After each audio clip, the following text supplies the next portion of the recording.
Well, it is a final against the Chicago Sky, and it was the worst. That right there might be the understatement of the year. Because in our first real look at the Indiana Fever in a game that actually counted, what we got wasn't just hope. It was an absolute drubbing. In a game the league hyped up as a top-tier rivalry. The scoreline made it look like the Fever were playing their kids' sisters. But don't get too caught up in the scoreboard, because the real story was in the details. The nuggets we saw in just 40 minutes taught us a lot about this team, and especially about Caitlin Clark. We saw a new side of her. She absolutely flipped the script from last season. And if you're the rest of the WNBA watching this game, you should be terrified. Because Caitlin Clark and the Fever were cooking, we thought they would be scary. Now we know they are.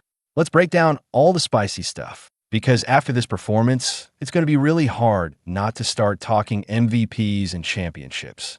But first, like this video. One like equals one tissue for Angel Reese. And subscribe for more WNBA updates. Okay, so let's start here. This was the ultimate tone setter for the WNBA season. Not just because of what happened on the court, but everything that happened off it too. We've talked a lot about how Caitlin Clark is the most popular and marketable athlete in America. And now we finally have Commissioner Kathy Engelbert saying it out loud. But it's the imagery that really drives it home.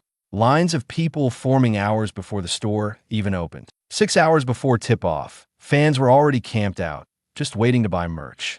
That tells you everything you need to know about the kind of demand Caitlin and the Fever are creating. And of course, the result? A sellout crowd of over 17,000 fans.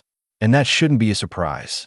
The Fever led the WNBA in attendance last season. And if this is how year 2 is starting, we're in for something, and as of making this video, it's too early to know the official ratings, but I'm guessing it'll be over 3 million viewers. Let me know in the comments if I'm close. Anyway, all of this bodes really well for the WNBA. If they can just ride the Caitlin wave, stop ripping on the fans, and finally give into the growth that's already knocking off. But let's get to the game itself, because that's where the real fireworks. Things got spicier than a one-chip challenge.